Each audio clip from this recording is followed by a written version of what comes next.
I'm Joel Villarreal. And I'm Vilma Villarreal, the owner of this water station, Qualipure Purified Water Station. Ikukwento ko po sa inyo kung paano kami nagsimula sa water filling station. Trabaho ko noon, dati akong company driver, then naging grab rider, makaipon ng konti, yun, makapag-umpisa ako nito.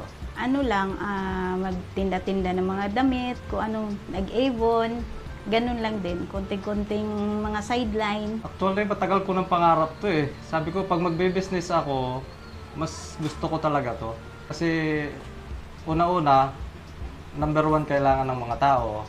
Kailangan ng tao sa araw-araw. Kaya sabi ko, siguro, mas maganda talaga to. Kaya hindi ko naman matuloy-tuloy noon dahil kulang sa financial.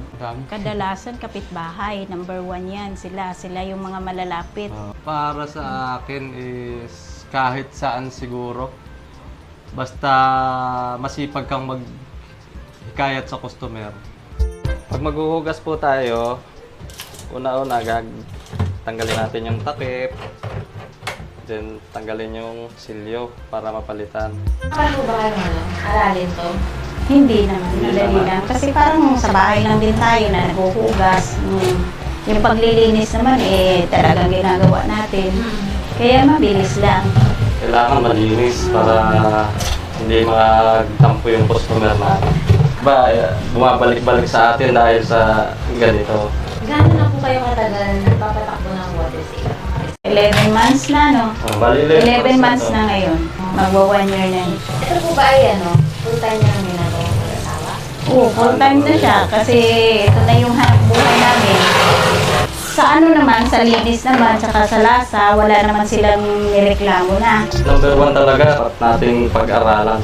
Mga customer, kailangan din nila yung maayos kapag lalapit ka sa kanila eh. Aralin regarding sa machine, ngayon po wala namang masyadong ganun kahirap na gagawin. Kasi simpleng-simple lang naman i-operate water station. Simple lang siya gawin. Iba yung mga maliliit na tindahan, sinasalin lang nila doon sa mga bumibili sa kanila. Para yung galon, hindi magkapalit-palit. Yung mga dinideliveran din namin, tindahan. Kasi nagpapatong lang sila ng 5 peso.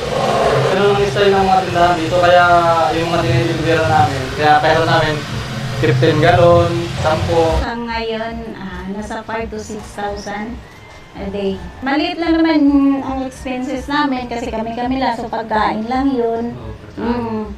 Yun, pagkain lang yung expenses muna namin, tapos nakasave na yung iba, tapos bukod na rin yung kuryente, tubig. Nakakapagod talaga sa maghapon, araw-araw, parang nakakasawa. Pero pag gabi naman, pag nagbibilang ka na ay, ito na yung kita namin, ito na yung pinagpagura namin, parang masaya na rin. Masaya na rin. Dati, kung noon, gusto kaming bilihin, hindi namin mabili kasi kulang kaming financial. Iniisip namin para sa ibang bagay na yung pambili para sa luho. Pero sa ngayon, nabibili naman namin yung mga gusto namin bilhin.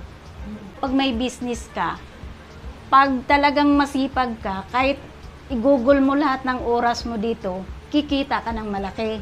Kung sa mga gustong magnegosyo ng ganito, sipag at tiyaga lang.